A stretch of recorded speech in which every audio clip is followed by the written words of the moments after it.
2절부터 읽겠습니다. 2절부터 5절까지 읽겠습니다. 같이 14장 2절부터 5절까지 읽겠습니다. 시작. 내가 하늘에서 나는 소리를 들으니 많은 물소리와도 같고 큰 우레소리와도 같은데 내가 들은 소리는 거물고 타는 자들이 그 검은 거를 타는 것 같더라. 그들이 보좌 앞과 내 생물과 장로들 앞에서 새 노래를 부르니 땅에서 속량을 받은 14만 4천 밖에는 능히 이 노래를 배울 자가 없더라. 이 사람들은 여자와 더불어 더럽히지 아니하고 순결한 자라. 어린 양이 어디로 인도하든지 따라가는 자며 사람 가운데서 속량함을 받아 처음 잃은 열매로 하나님과 어린 양에게 속한 자들이니 그 입에 거짓말이 없고 흠이 없는 자들이라. 아멘.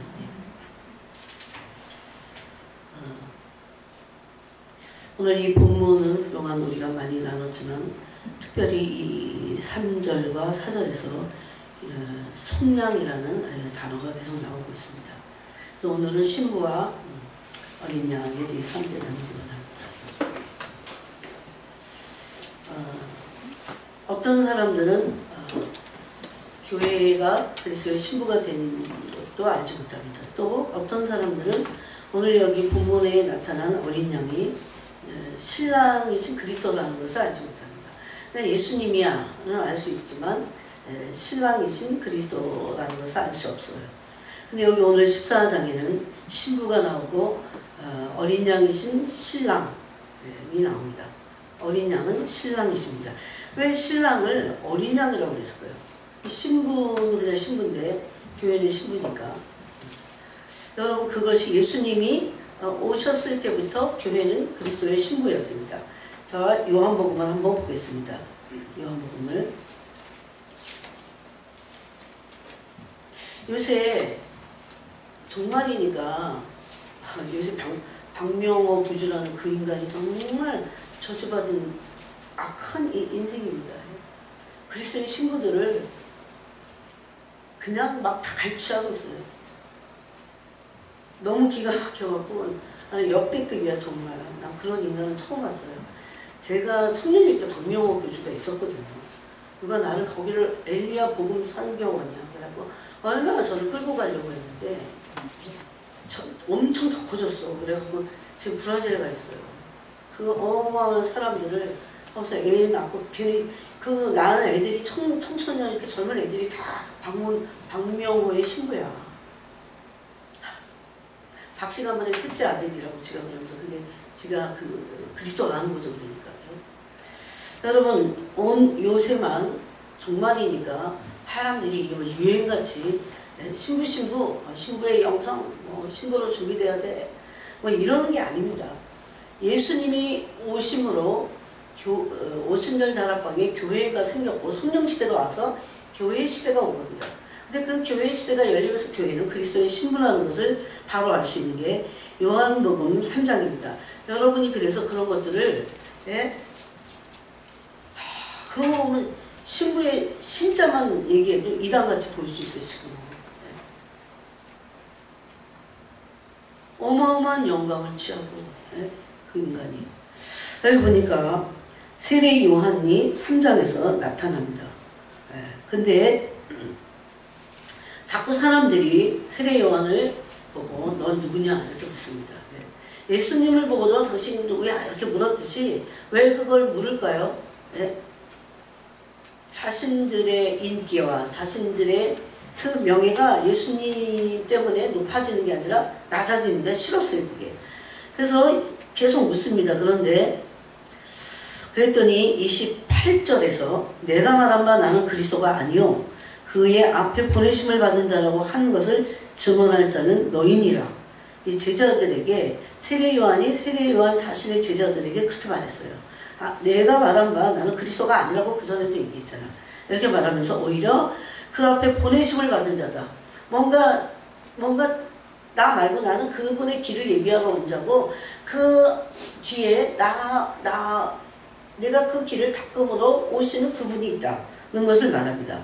근데 그 보내심을 받은 그분을 자라고 한 것을 증언할 자가 오히려 너희다 이렇게 말하면 그때 한 말이 29절에서 신분을 취하는 자는 신랑이라 신부를 취하는 자는 신랑이나 서서 신랑의 음성을 듣는 친구가 크게 기뻐하나니 나는 이러한 기쁨으로 충만하였노라.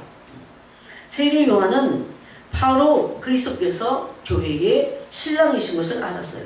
자신은 세례 요한이지만 예수 그리스도의 오실 길을 6개월 먼저 와서 닦았지만 자신도 자신을 포함해서 자신도 그리스도의 신부인 것을 알았어요. 그런데 여기 놀라운 한 가지 또 사실은 세례 요한이 신부만이 아니고 신랑의 친구의 기쁨을 가지고 있었습니다. 우리는 그래서 두 가지 영성이 다 필요해요. 하나는 우리는 신부의 영성을 가지고 있어요. 신부여야 됩니다.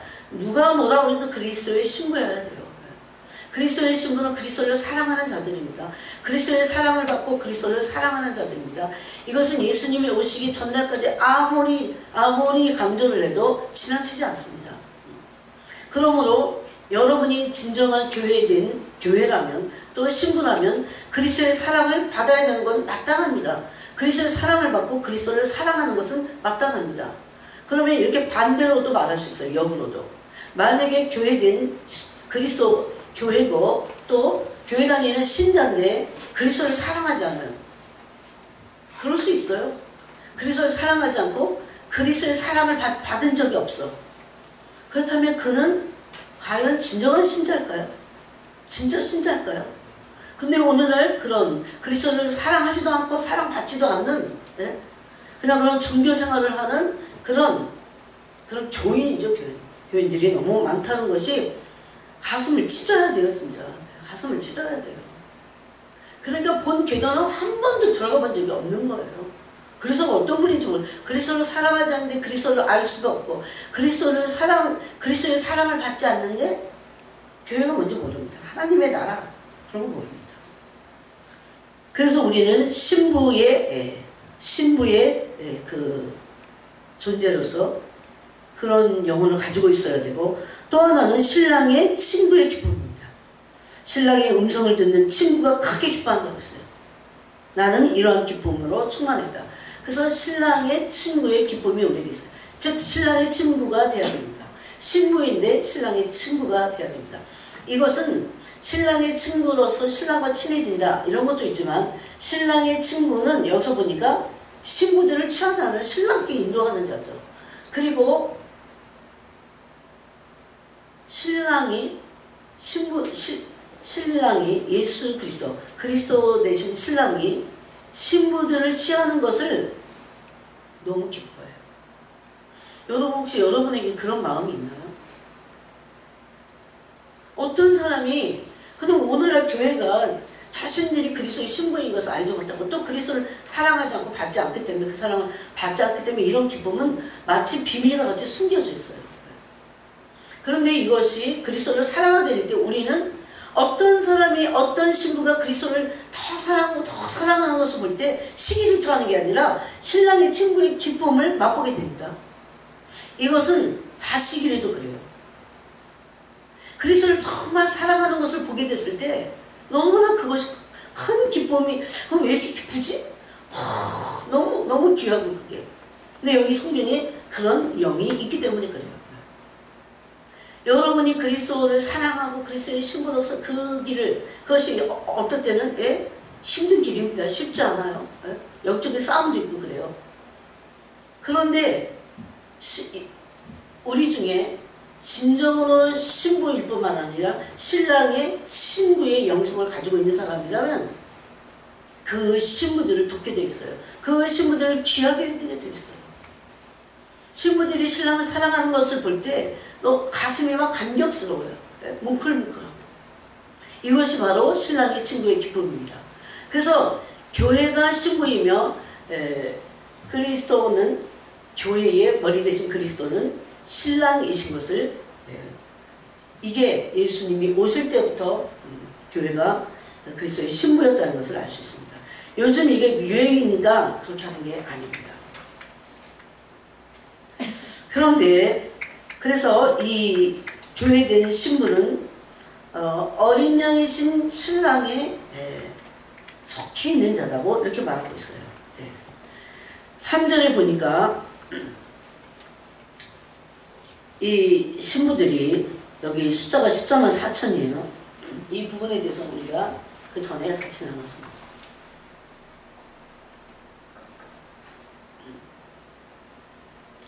근데 이 신부들이 내 생물과 장로들 앞에서 그 보좌 앞에서 지금 여러분 상상을 한번 해보세요. 하나님의 보좌 앞에서 내 생물들이 있고 장로들이 쫙 앉아있어요. 거기서 새 노래를 부릅니다. 그들이 14만 4천이에요. 이건 신부들의 노래일 겁니다. 아무도 그 노래를 함부로 부를 수 없습니다. 그래서 이 노래를 배울 자가 없다 그랬어요. 이것은 가르쳐서 이렇게 어떤 그 이론을 가르치고 해서 배우는 게 아니고 신부들 안에는 그리스도를 향한 사랑이 있어요. 그죠? 사랑이. 그 사랑을 가진 자만 배울 수 있다는 어떤 그런 이게 특권이면서도 동시에 거기 비밀이 있다는 겁니다. 와, 천국 가서 신부인 우리들이 하나님의 보좌 앞에서 새 노래를, 새로운 노래를 배워서 부른다. 신부들만 부를 수 있는 노래가 있다. 이게 놀라워요. 그 그리스도를 사랑하지 않는 사람들은 그런 거하고 무슨 상관이 있겠어요? 네? 여러분 이제 이 관계가 얼마나 중요한지가 곧 드러나게 될 겁니다. 만약에 내가 오늘이라도 그리스도를 사랑하는 것에서 내가 멀어 있다면 그리스도를 사랑하기 시작해야 돼요. 밤에 자서 뭐합니까? 그리스도 사랑하지 않는데. 쉬어서 뭐하고 먹어서 뭐하고.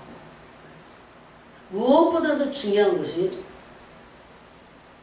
오늘 제가 기도할 때 그게 너무 느껴져갖고 어떡하나 이거.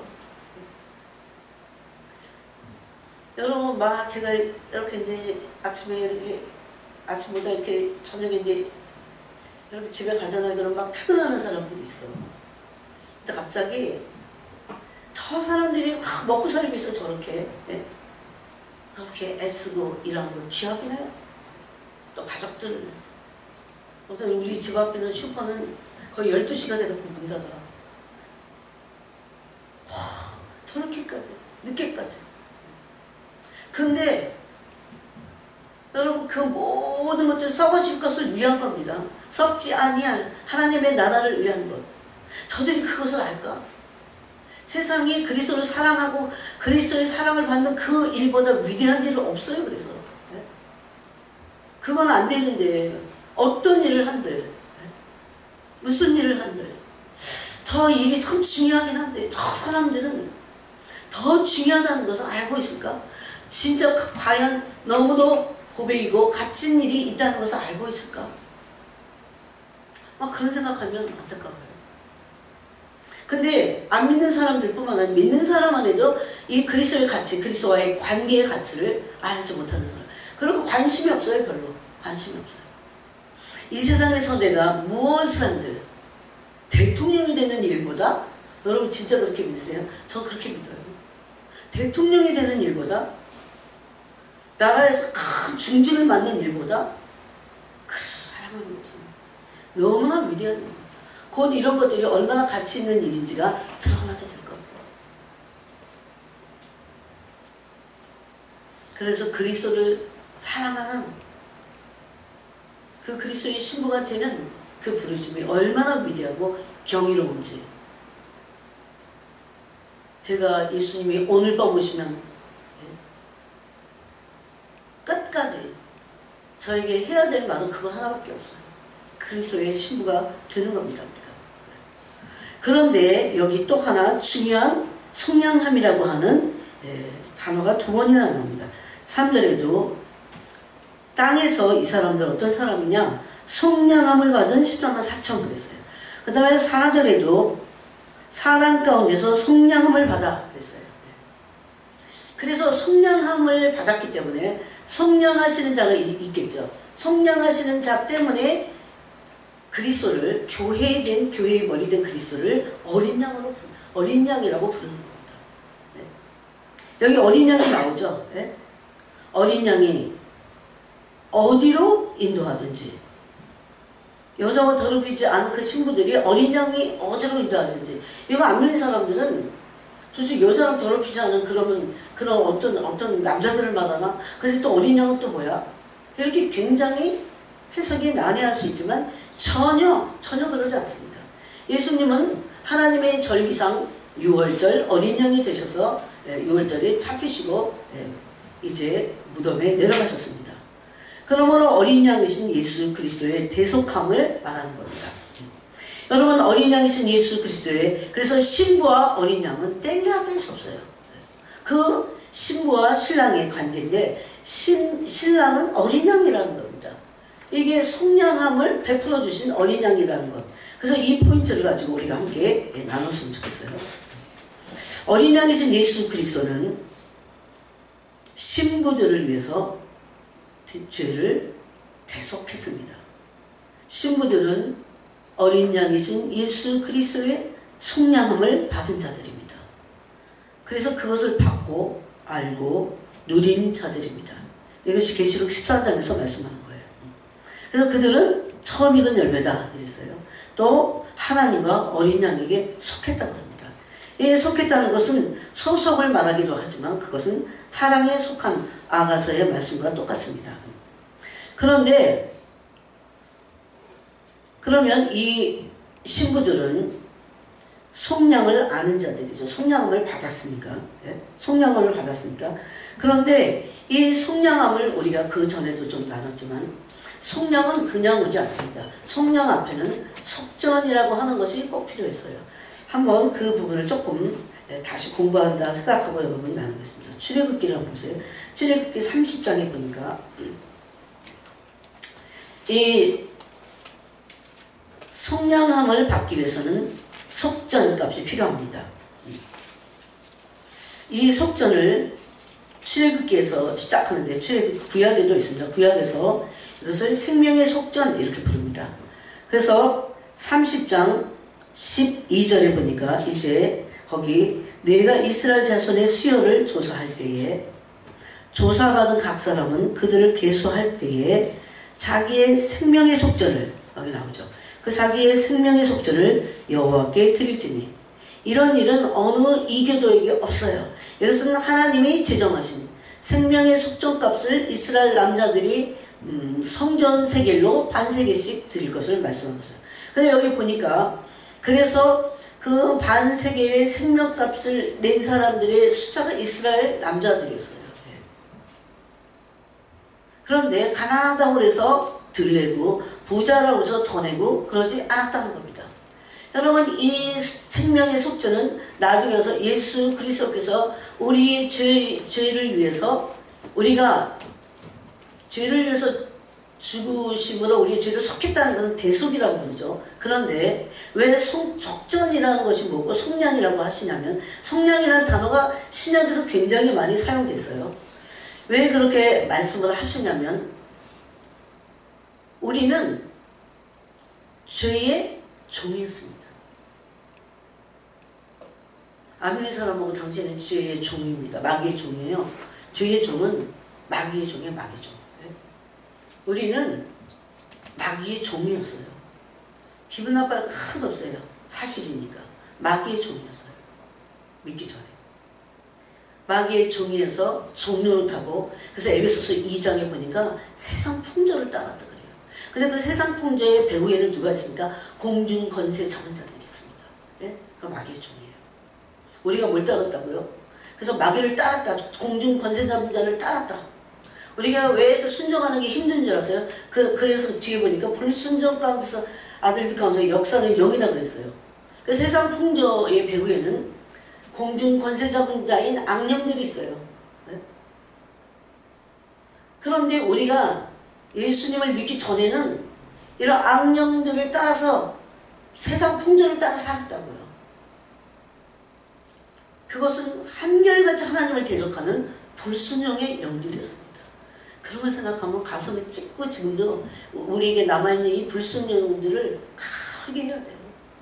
세상에 얼마나 불신이 우리 속에 가득 찬지 아십니까? 언제 이거 다 뽑나 주는. 그래서 마귀의 자녀였는데 이 속전이라고 하는 것은 이 노예의 제도에서 나온 겁니다. 사실 노예가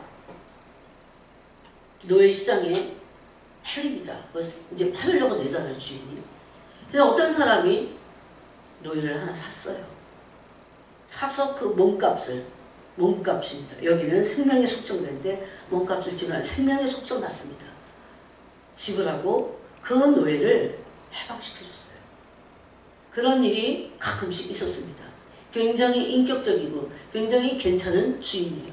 그런데 그 다음에 어떤 일이 또 벌어지냐면 이 해방된 종이 주인이 너무 감격스러워서 주인의 그 자신을 향한 자유함을 준 것이 너무 감격스러워서 영원히 나는 당신의 종이 되겠습니다. 귀를 뚫습니다. 그런 일이 로마 시대에도 있었어요. 근데 그것은 예수 그리스도께서 우리가 죄의 종, 마귀의 종되었던 우리에게 있는 그 몸값, 이 몸값을 지불한다는 것은 생명의 속전이 여기서 그랬는데 그 생명의 속전은 죄의 삭은 사망이기 때문에 그 죄를 지으면 죄의 종이 돼갖고 율법의 저주 안에 들어갑니다. 죄의 저주 안에. 이 값을 치르셨다는 겁니다. 예수님이 십자가에서 죽으심으로 율법의 저주를 한 몸에 받으시고 생명의 속전값을 치러주셨습니다. 마치 노예를 시장에서 살 때 노예의 몸값, 생명의 속전값을 치러주신. 여러분 그냥 대속이 아니에요. 그냥 대속이 아니에요. 이것은 출애굽기에 이미 있었어요. 이것은 무엇을 상징합니까? 예수 그리스도께서 오셔서 우리가 죄의 영원한 종이었던 우리를 당신의 피값으로 우리를 사시고 뭘로 사셔서 그런데 당신의 피값으로 사셨어요. 사시고 나서 우리를 죄로부터 해방입니다. 자유자의 해방 그러니까 마음대로 살 자유인 줄을 착각합니다. 여러분 그래서 다시는 죄의 종로로 타지 말라고 해방시킨 거예요. 이때도 그래서 출애굽기 30장에 보니까 생명의 속전을 여호와께 드리라고 되어 있어요. 그렇게 할 때 그들을 계수할 때 그들 중에 질병이 없게 하게 함이라고 했어요.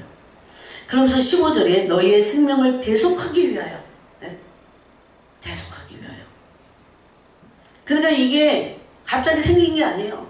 원래 하나님은 예수 그리스도를 창세전부터 주셔서 그리스도로 주셔서 아들을 그래서 이런 구속의 역사를 이루시기를 계획하셨다는 겁니다. 생명을 대속하기 위하여 여호와께 드릴 때에 부자라고 반세리에서 더 내지 말고 가난한 자라고 덜 내지 말지며 가난하든 부자든 예수 그리스도의 생명의 속전값을 통해서 속량을 받은 것은 똑같다는 겁니다. 이것을 로마서에서는 뭐라고 하냐면 자 이제 부지런히 오늘 조금 성경을 여러분이 펴보세요. 로마서에 보니까 이것은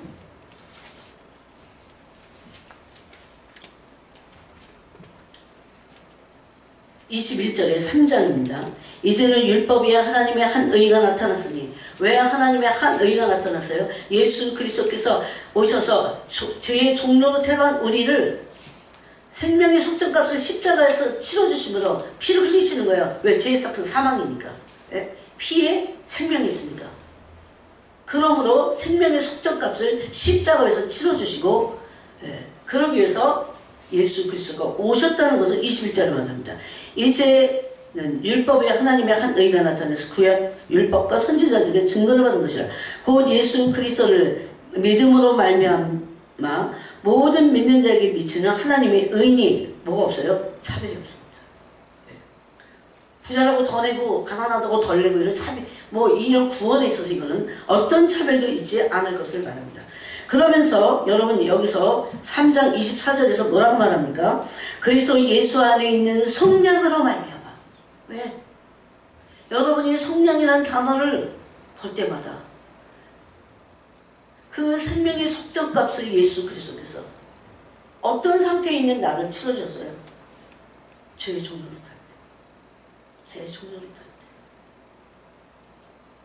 예수님의 속량의 속전값을 치르는 속전의 제물되심이 없었다면 우리는 죄에서 벗어날 길이 없어요. 죄에서 벗어나지 못한다는 건 사람들은 함부로 죄를 짓지만 죄에서 벗어나는 것이 얼마나 놀라운 일인지 몰라요. 죄에서 벗어나야 저주에서 벗어납니다. 이걸 갈라디아서에서 뭐라고 합니까? 나무 아래에 달린 자가 아니라 저주 아래에 있는 자라고 그랬어요. 네? 그래서 율법을 어기면, 율법을 알든 모르든지 간에 율법을 어기면 율법의 범법자가 됩니다. 범법자는 하나님이 이건 정하신 거예요. 다 죄의 저주 아래 있어요. 죄인이 되라고. 이 상태를 말해요. 죄의 저주 아래 있어갖고 그걸 율법의 저주라고 갈라디아서는 말합니다. 율법의 저주, 죄의 저주 다 똑같은 얘기예요. 이런 상태에 있는 자들을 예수 그리스도께서 생명의 속전값을 치러주심으로 우리를 죄에서 해방시킨 겁니다. 네? 이게 그냥 예수님께서 내 죄를 사하셨구나 이렇게 엉성하게 알고 있으니까 마귀에게 다 넘어가는 거예요. 그래서 우리는 죄로부터 해방함을 받은 겁니다. 왜? 예수 그리스도께서 생명의 속전값을 치러주셨기 때문에 십자가를 위해서. 그래서 예수 안에 있는 성령으로 말미암아 하나님의 은혜로 값없이 의롭다 하심을 얻은 자 되었느니라. 예수님의 속전값을 치름으로 우리는 죄에서 해방돼서 이제 은혜 안에 들어가서 율법 아래 있지 않고 은혜 안에 들어가서 의롭다 하심을 얻은 겁니다. 은혜가 아니면 의롭다 하심을 얻을 수 없어요. 그러니 속전값을 치른 것도 은혜, 성량함을 받은 것도 은혜. 이제 성량은 뭡니까? 죄에서 해방시키는 거예요. 너희를 해방시키는 거랑 똑같아요. 네?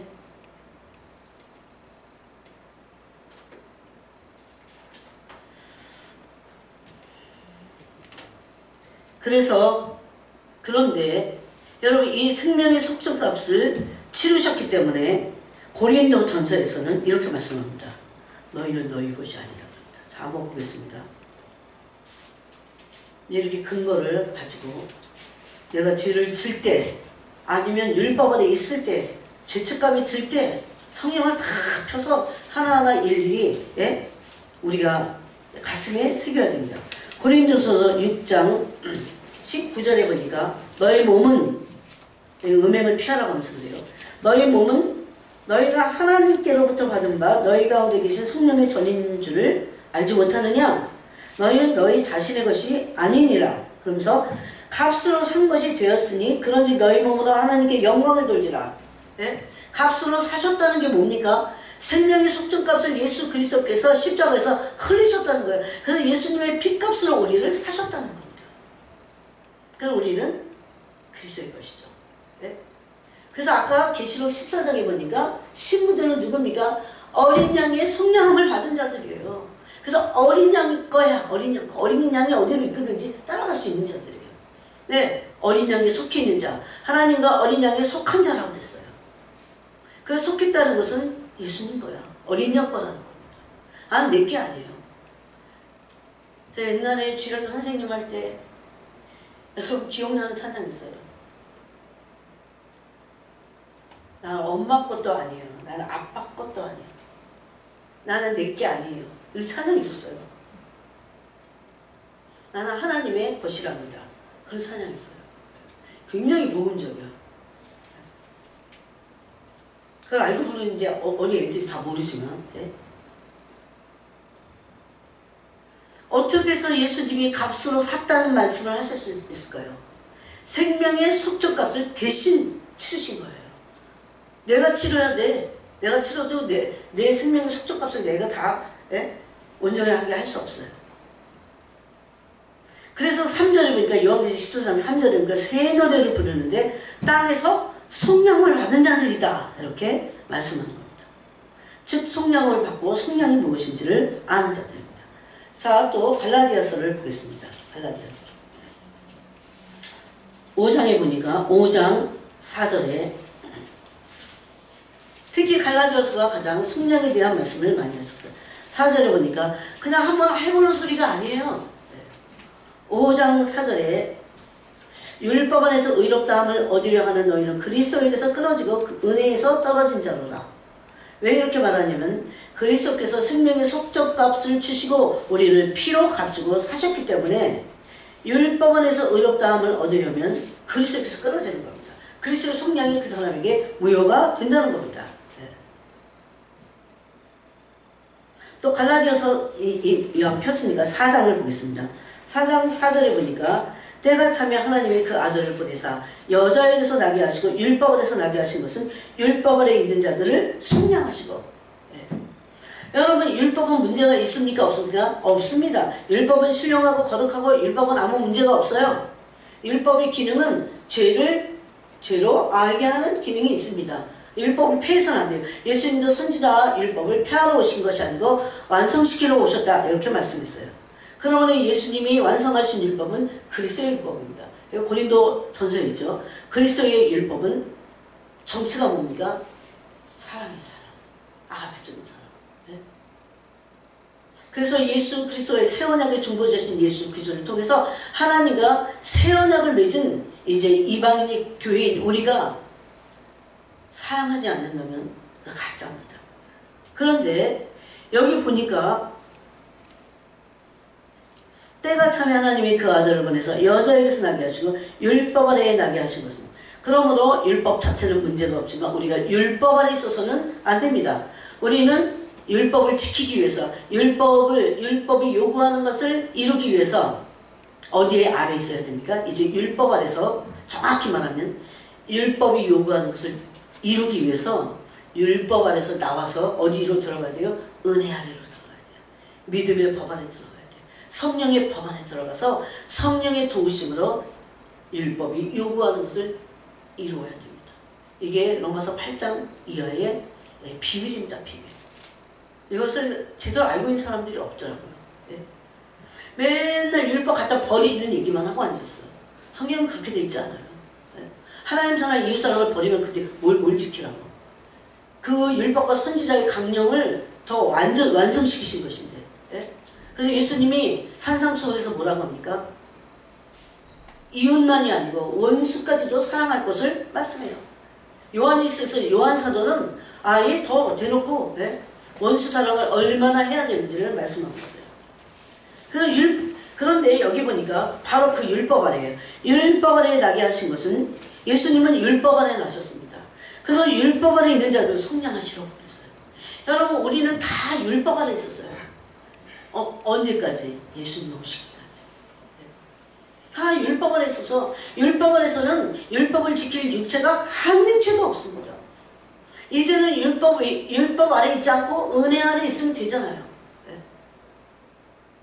여러분 순종하는 게 너무 어려워 막 이런 사람은 율법 아래 있었습니다. 거의 율법 아래 있어요. 네. 율법 아래서는 순종 못해. 내가 나 스스로 어떻게 순종을 해요? 어디 아래 있어야 돼요? 은혜 아래 있어야 되고 성령의 생명의 법 아래서는 생명과 은혜의 선물을 넘치게 받아갖고 그래서 죄를 이기는 겁니다. 물론 내 의지가 필요해요. 믿음의 의지가 필요해요. 제가 피까지 싸우라고 아들들에게 명령하셨습니까? 예수님 왜 이 속량을 율법 아래 있는 자들을 속량하셨다고 합니까? 율법 아래서 범법자가 되고 율법의 저주 아래 있던 자들이에요. 뭡니까? 죄의 종로를 타는 거야. 율법 안에 있으면 이렇게 알면 돼요. 계속 죄의 종로를 타는 거야. 왜? 육체로는 율법을 어길 수밖에 없어요. 여러분 육체를 가지고 율법을 어기지 않고 다 지킬 수 있는 육체는 예수님밖에 없어요. 죄 없으신 예수님. 근데 자꾸 사람들이 율법 안에서 율법을 지키려고 해요. 못해요. 그래서 예수님이 오신 거예요. 율법 안에 있지 않고 은혜 안에 들어서 우리를 성령의 능력으로 그 죄를 이기게 하시는 겁니다. 이미 근데 신분적으로는 죄를 속량하시고 속전값을 치러서 속량 자유케 하셨어요. 자유케. 죄가 속해졌다는 것은 죄가 사해졌다는 것은 자유함을 얻었다는 겁니다. 예?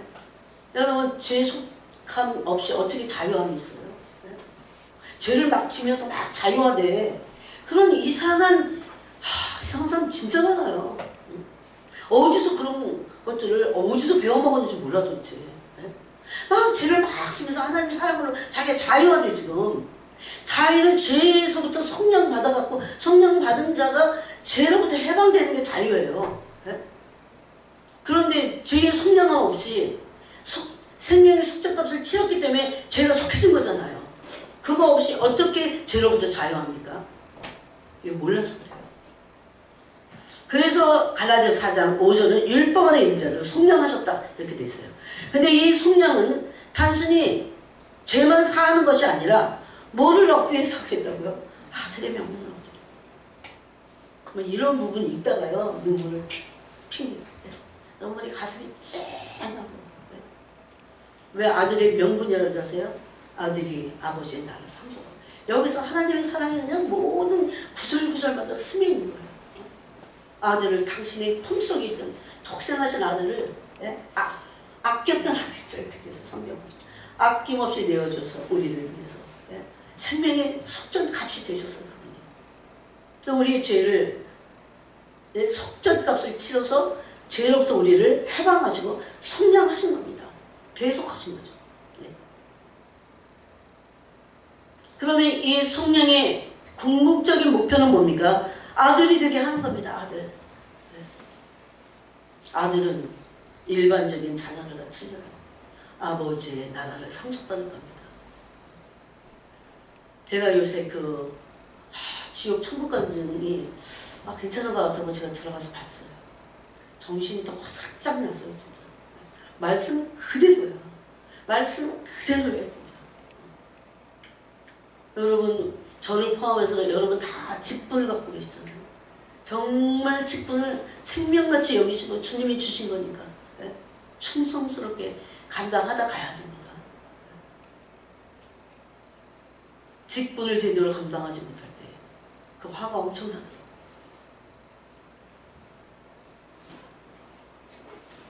그래서 6절에 너희가 아들임으로 하나님이 그 아들의 영을 율법 아래 있는 자들을 속량하심으로 그 속량함을 받은 자들은 아들의 영을 갖고 있는 자들이에요. 그래서 하나님을 향해서 마음가운데 그 아들의 영이 부어졌어요. 여러분 이거는 이론이 아니에요. 실제적으로 경험되어지는 거예요. 여러분의 가슴속에 아들의 영이 있어요? 네? 아들의 영을 보내주신다고 했습니까?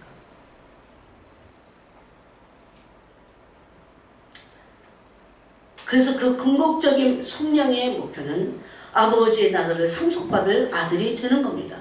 저는 너무너무 이런 부분이 너무 감사해요. 또 빌립보서 3장 9절에서 바울은 내가 가진 의는 율법에서 난 것이 아니요 오직 그리스도를 믿음으로 말미암은 것이다. 이렇게 말합니다. 또 갈라디아서 조금 더 보겠습니다. 갈라디아서 3장을 보겠습니다. 13절. 여러분 아까 신부와 어린 양에 대해서 우리가 관계를 지금 나누고 있습니다. 왜 신부들이 어린 양이라고 한 그분을 따라가며 왜 그 어린 양의 속량함을 받은 자들이라고 하는지를 그 관계를 우리가 얼마나 그게 천륜보다 더한 겁니다.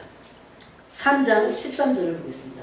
그리스도께서 우리를 위하여 저주를 받은 바 되사 아까 그랬죠. 우리는 율법의 범법자가 되고 범법자들은 다 죄의 저주 아래 율법의 저주 아래 자동적으로 들어갑니다. 이것은 내가 막 안 들어가려고 해도 자동적으로 들어요. 그런데 우리를 위하여 저주를 받은 바 되사 우리가 받을 저주를 대신 받으셨다는 겁니다. 생명의 속전값을 통해서 죽어서 대신 저주를 받으셨다는 겁니다. 여러분 그래서 요새 우리가 창세기 하면서 언약관계, 언약에 대해서 나누는데 언약은 구속사를 위한 겁니다. 그런데 우리에게 어떤 고난이 있어도 저주는 없어요. 그건 저주가 아니에요. 어떤 사람들은 막 상담할 때 저하고 이제 막 얘기할 때 보면 자기 인생이 너무 저주스러워. 막 저주스러워. 왜 태어났니 막 이러면서. 그건 마귀에게 완전히 속아서 그러지. 우리에게 저주가 그 사람은 안 믿는 사람이 그러면 불신자니까 그딴 소리 하는 거예요. 여러분 불신자들은요 왜 그렇게 막 무서워하는 줄 알아요? 저주라는 걸 알아. 우린 저주 안에 있잖아요. 모든 저주를 범법자가 받을 모든 저주를 그리스도께서 받으셨어요. 그래서 여기 우리를 위하여 저주를 받은 바 되사 율법의 저주에서 우리를 속량하셨으니 율법의 저주에서 우리를 속량하셨어요. 만약에 그리스도의 속량이 없었다면 어린 양이 되셔서 그분이 어린 양 제물이 되셔서 우리의 생명의 속전값을 십자가에서 어린 양이 되셔서 치르심으로 율법의 저주 아래 있는 자들의 죄를 속량하시지 않았다면 우리 온갖 저주가 지금도 우리에게 올 겁니다. 그럼 오늘날 교회 다니는데도 저주스럽게 사는 사람은 왜 그렇습니까? 속아서 그래요. 속아서. 마귀는 속이는 자입니다. 오늘 이후로 나에게는 1%의 0.1%의 저주도 없다고 믿어야 돼. 이건 믿음으로 취해야 되는 겁니다. 그래서 우리를 불리하게 하는 문서를 예수 그리스도께서 육체로 도말하셨다. 골로새서가 이렇게 말하고 있잖아요. 그러면서 바울은 3장 13절에서 신명기 31장을 지금 21장 22절을 지금 인용하고 있어요. 기록된 바, 여기 기록된 바는 신명기 21장 22절 말이에요. 기록된 바는 나무에 달린 자마다 저주 아래 있는 자라 하였습니다. 그러니 그 십자가의 저주를 우리 대신해서 받으실 거를 십자가에서 받으실 것을. 근데 나무에 달린 자마다 저주 아래 있는 자예요. 그걸 누가 정하셨어요? 하나님이 정하셨어요. 십자가는 뭐 페니키아인들이 뭐 고문독으로 만들었다 어쩌고 저쩌고 하지만 여러분 신명기에도 이 말씀이 있습니다. 그럼 확인 차원에서 한번 볼까요? 신명기 21장 23절을 보니까 22절에 사람이 만일 죽을 죄를 범함으로 네가 그를 죽여 나무에 달거든. 고대 구약에서도 이를 밀리소. 그 시체를 나무 위에 밤새도록 두지 말고 그날에 장사하여 내 하나님 여호와께서 내게 기업으로 주시는 땅을 더럽히지 말라. 계속 매달아놨고 피가 계속 떨어져서 땅이 더러워지는 것을 막아나는 겁니다. 왜 그래요? 나무에 달린 자는 하나님께 저주를 받았습니다. 그러면 예수님은 나무에 달려갖고 우리의 생명의 속죄값을 치르셨으니까 예수님은 저주받은 자. 예수님은 십자가에서 저주받은 분이 되셨어요. 그래서 우리에게 저주가 사라진 겁니다. 여러분 고린도서 이런 말씀도 있어요. 그분은 부요하신 분, 가난하게 되신 분, 우리를 부요케 하신 자.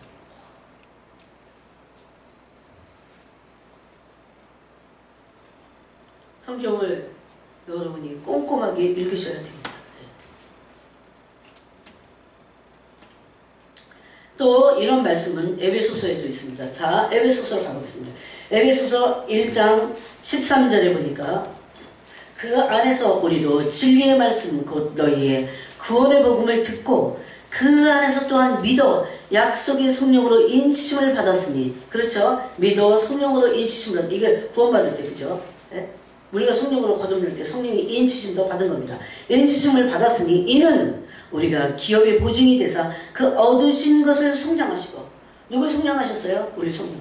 아까 갈라디아서의 말씀하고 똑같습니다.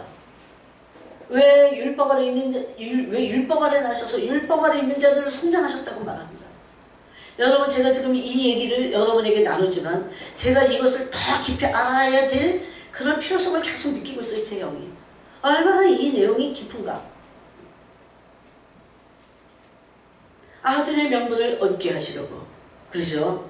여기는 기업의 보증이 돼서 그랬어요. 기업의 보증이 돼서. 네. 우리는 그러므로 아들이면 이 에베소서 1장 14절 말씀대로 그분의 영광의 찬송입니다. 영광의 찬송이에요. 그들이 바로 예수 그리스도의 생명의 속전값을 받은, 그러므로 속전과 속량함을 받은 자들입니다.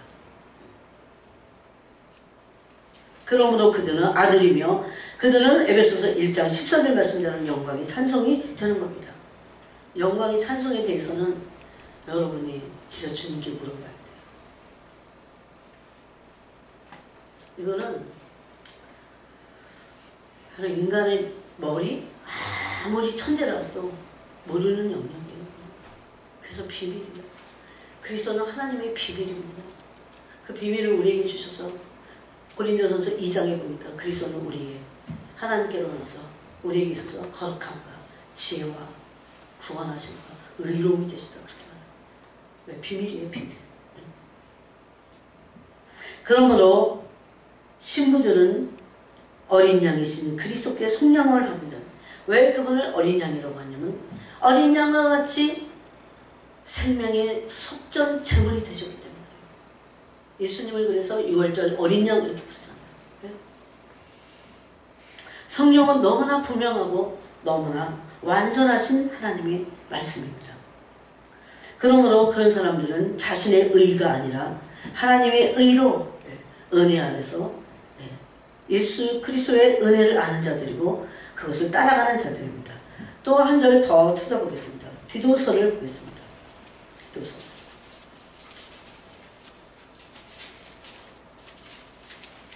디모데 전후서, 그 다음에 디도서입니다. 디도서 2장 14절에 보니까 이것을 한번 읽어보겠습니다. 다 같이 찾으시기 바랍니다. 디도서 2장 14절.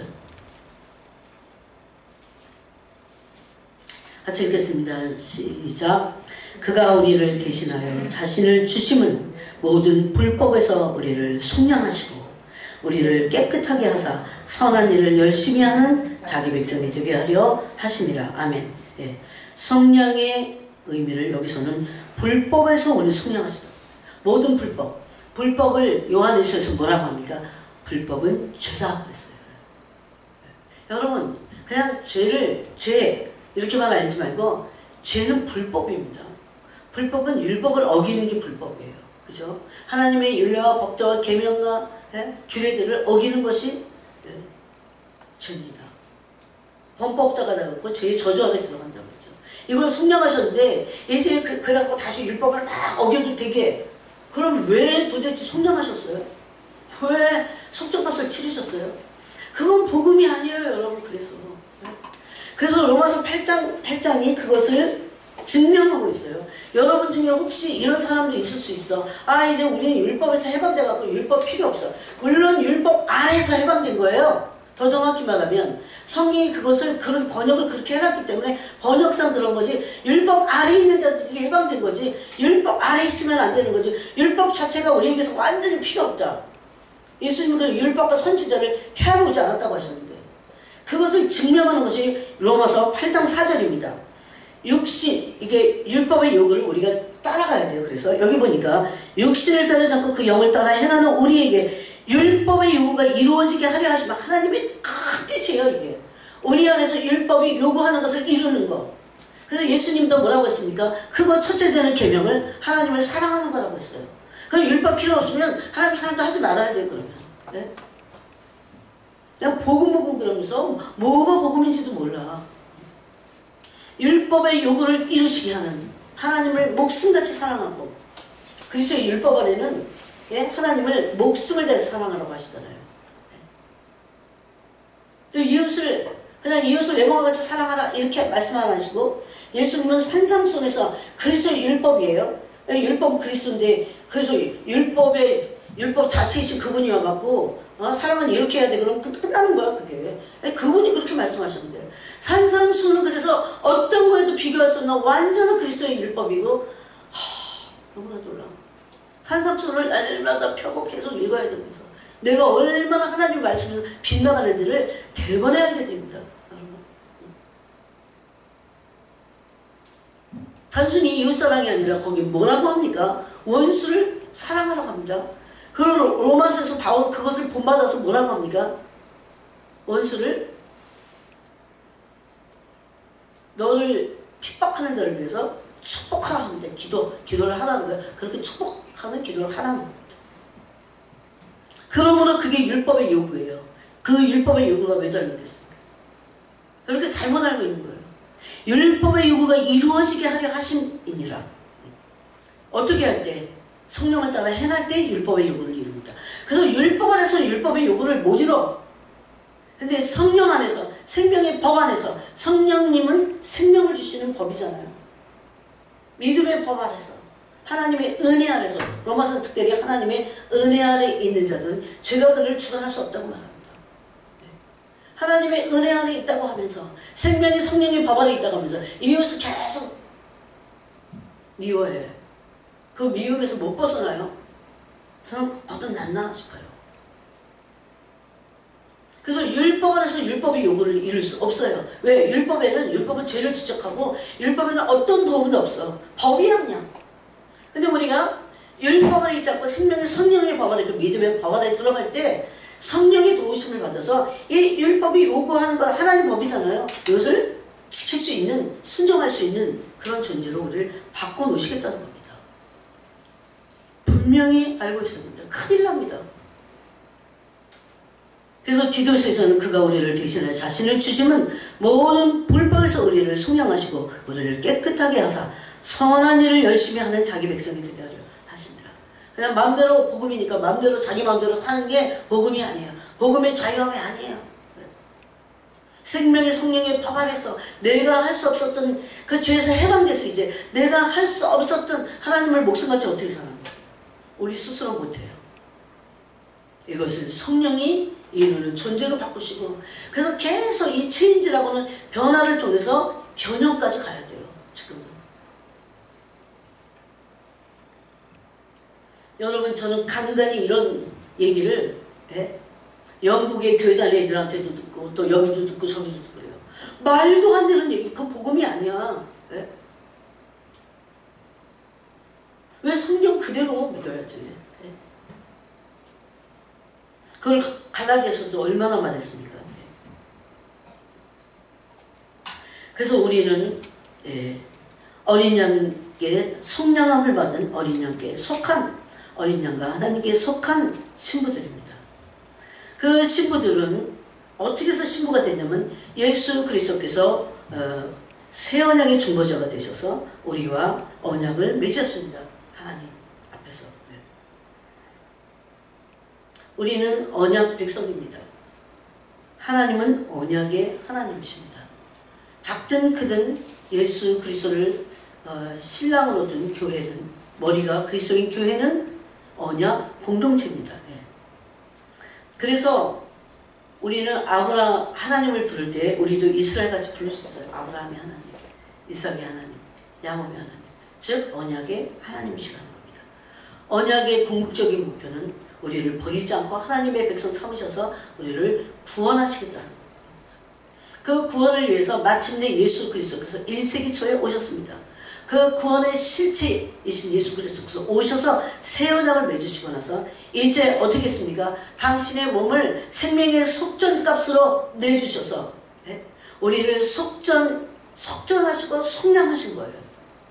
그것이 언약 백성을 향한 하나님의 큰 계획이셨어요. 그것을 이루셨어요. 이제 그 예수님은 이제 다시 오실 것입니다. 그러므로 신부들은 누구냐? 속량함을, 어린 양의 속량함을 받은 자들이에요. 땅에서 속량함을 받은 자들이에요. 처음 익은 열매예요. 그래서 하나님은 그냥 믿음이 아닙니다. 사람들은 믿음 그러는데, 그러니까 믿음을 혼신짝같이 버려요. 여러분, 우리가 어느 사람하고도 비교할 수 없는, 어떤 언약과도 비교할 수 없는 영원하고 필요성, 엄청난 가치를 가진 그 언약을 하나님과 맺었다는 거 아세요? 그래서 하나님은 언약적인 관계 안에서 자신을 계시하십니다. 그냥 믿음이 아니에요. 제가 믿음의 관계라고 했는데 그 관계는 언약적 관계를 말합니다. 하나님은 우리와 언약을 맺으시고 언약 백성인 우리에게, 예수 그리스도 통해서 언약을 맺으시고 우리에게 약속의 말씀을 주셨어요. 명령과 약속입니다. 그래서 그 언약을, 약속의 말씀을 지키는 자들, 그들을 통해서 그 기업을 하나님이 이루십니다. 이제 이 모든 것들이 말씀이 성취될 그 끝자락에 우리가 살고 있다는 겁니다. 그들은 세상이나 땅이 아니에요. 목표가 절대 그럴 리가 없습니다. 여러분 스스로 질문을 해보세요. 나는 땅이 목표인가? 세상이 목표인가? 아브라함도 처음에는 땅의 소유를 내가 무엇으로 받을 줄 무엇으로 알리까? 창세기 15장에서 막 그러니까 하나님이 언약을 맺잖아요. 그런데 언약을 어기잖아요. 16장에서. 나중에는 압니다. 히브리서에 보면 아브라함이 얼마나 온전한 믿음을 갖게 됐는지. 하나님으로 갈 수 있었어요? 안 갔어요. 늘 텐트를 치고 장막을 치면서. 근데 텐트와 장막을 쳤다 거뒀다를 뭘로 했어요? 믿음으로 장막을 쳤다 그렇게 됐어요. 믿음으로 언약 백성이기 때문에.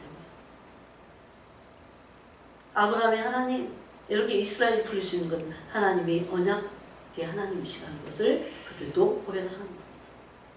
우리도 마찬가지예요. 아브라함은 우리 믿음의, 모든 믿는 이방인들의 믿음의 조상입니다. 즉 하나님은 아브라함과 맺은 언약이 나하고도 맺은 언약이어서 하나님은 언약 관계에서만 자신을 계시하십니다. 그런 사람들은 땅이 아니라 세상이 아니라 하늘의 기업을 받을 자들입니다. 이것은 믿음으로 취해야 돼요. 그래서 이 어린 양의 속량을 받은 신부들은 언약 백성이에요. 여러분, 언약을 생각하면 참 기가 막혀요. 그냥 믿음 이러다가 하나님과 내가 언약을 맺어갖고 그 언약 관계가 믿음의 관계인 거예요. 그걸 생각할 때 훨씬 더 내 정체가 분명합니다. 내가 어떻게 살아야 될지가 분명해져요, 이 세상에서. 저는 요새 창세기를 계속 주치를 하면서 날마다 생각합니다. 날마다 묵상했어요. 이게 깊어지면 깊어질수록 하나님과의 관계가 더 끈끈해지고, 천류는 저리 가라요. 천류는요, 여러분 정신 차려야 돼요. 천류는요, 이 세상 끝나면 끝나. 천류, 이 땅에서 천륜을 어기면 안 돼. 그건 근데 하나님 말씀하신 거니까. 그것도 그래서 부모도 공경하고, 형제 자매도 찾아봐야 되고, 불신자보다 더 악하다고 하셨으니까. 그럼에도 불구하고 천년보다 더한 신앙을 내가 내줘가면서까지 타협하면서까지 할 수 없는, 그것이 바로 하나님과의 언약 관계입니다. 제가 청년 때 항상 아브라함의 하나님, 이삭의 하나님, 야곱의 하나님 이거 부르는데 그렇게 눈물이 나요. 그래서 왜 그런지 난 몰랐어. 그때 왜 그러지? 뭘까? 여기 뭐가 있을까? 무슨 비밀이 있을까? 예수 그리스도를 통해서 내가 하나님과 언약을 맺었다는 걸 자세히 몰랐어. 그 언약 안에는 뭐가 있어요? 예수 그리스도의 생명의 속전값을 치르는 속전과 속량이 있다는 겁니다. 그래서 계시록 14장에서 그리스도의 신부들 14만 4천 뭘 상징하는지 어쨌든 그 신부들은 어린 양의 성령을 받은 자들이라고 그렇게 말하는 겁니다. 그들은 축복의 씨들입니다. 저주의 대상이 아니에요. 이 땅에서 우리가 받는 고통들, 그걸 모를 때는요, 마귀가 저주를 퍼볼 수 있어요. 그렇지만 절대 그것을 믿어서는 안 돼요. 우리는 하나님 앞에 갔을 때 모든 것을 다 물을 수 있어요. 그렇지만 지금 우리는 저주의 대상이 아니라는 것을 믿음으로 취해야 됩니다. 우리는 창세기 12장 3절 말씀대로 축복의 씨앗들입니다. 축복을 이어받을 자들입니다. 물론 율법을 어기지 말아야 돼요. 그래서 베드로 후서에서는 3장인가에서 뭐라고 합니까? 복을 이어받기 위해서 이웃에게 악한 말을 하지 말라고 합니다. 좋은 날을 보고 복을 이어받으려면 이웃에게 특히 악한 말을 하지 말라고 합니다. 비방하지 말라고 합니다. 그래서 이들은 어린 양이 인도합니다. 여러분, 언약 백성의 특징이 뭐예요? 하나님이 인도하시고 보호하시고 책임지십니다. 네, 이 1세대인 광야 1세대들은 하나님과 출애굽기 19장에서 모세를 통해서 언약을 맺었지만 그들이 언약 안에 있지 않았어요. 언약 안에 있고 언약을 지키지 않았어. 그러니까 하나님이 돌보실 수 없었다 그럽니다. 보호하실 수 없었어요. 그런 말씀을 하고 있습니다. 그러므로 언약 백성들의 책임은 언약 안에 있을 때만 가능합니다. 또 특권을 얻게 되어 있습니다. 이 부분만 읽고 마치도록 하겠습니다. 자, 히브리서를 보세요. 히브리서 8장입니다. 우리 언약 안에 있어야 돼요. 언약 안에 있어야 돼요. 율법 아래 있으면 안 됩니다. 그렇다고 율법을 버리는 것이 아닙니다. 율법 아래 있지 않고 성령의 생명의 법 안에서 율법이 원하시는 것을 이루어야 돼요. 자, 8장 8절 9절을 읽겠습니다. 시작. 그들의 잘못을 지적하여 말씀하시되 주께서 이르시되 볼지어다 나를 이르리라 내가 이스라엘 집과 유다 집과 더불어 새 언약을 맺으리라. 또 주께서 이르시기를 이 언약은 내가 그들의 열조의 손을 잡고 애굽 땅에서 인도하여 내던 날에 그들과 맺은 언약과 같지 아니하도다. 그들은 내 언약 안에 머물러 있지 아니하므로 내가 그들을 돌보지 아니하니라. 네? 언약 안에 있어야 돼요. 그래서 언약을 맺었는데 언약 안에 있지 않은 사람들이 많습니다. 언약 안에 있다는 것은 하나님의 언약을 언약 백성에게만 주신 약속들을, 극주례들을 지키면서 사는 겁니다. 근데 이 지킨다고 하면 또 율법적이 되잖아요. 이것은 성령의 생명의 법 안에서 의와 은혜의 선물을 넘치게 받는 자들이 한 분 예수 그리스도로 말미암아 어떻게 해요? 죄의 왕이 되는 겁니다. 죄를 지배해버리는 겁니다. 그것이 이제 이 신부와 어린 양입니다. 그래서 계시록 14장으로 다시 가세요. 이제 보면 거기 이들이 어떤 자들이냐면 여자와 더불어 더럽히지 않습니다. 당연해요. 그리고 순결해요. 그래서 근데 어린 양이 어디로 인도하든지 따라가는 자입니다. 왜 속량을 받은 어린 양 거예요. 신랑이 있으면 어린 양이 속한 자들이고 피로 값주고 사신받은 그런 자들이에요. 여러분 내가 그런 존재라고 하는 나의 가치와 내 정체를 한번 생각해보세요. 이런 것들을 가슴에 새기는 것을 엄청 많이 묵상을 해야 돼요. 마귀에 안 뺏기려면. 예? 또 그러면서 사람 가운데 속량을 받아 처음 익은 열매로 하나님과 어린 양에게 속한 자들이다. 어린 양에게 속한 자들이에요. 그런데 그들의 입에 뭐가 없어요? 거짓말이 없습니다. 흠이 없는 자들. 즉 신부들이에요. 거짓말이 없고 신부들 흠이 없습니다. 거짓말은 거짓말만 거짓말이 아니에요. 굉장히 순결하고 당연히 그 죄 아래 있지 않고 은혜 아래 있어서 죄를 이긴 자들이다는 것을 말씀하고 있습니다. 그래서 오늘 나는 이 말씀을 왜 어린 양이라고 하셨는지, 왜 속량을 말씀하시는지를 우리가 같이 나눴습니다. 하나님 아버지 감사합니다. 오늘 이 우리의 신랑 되신 어린 양 예수 그리스도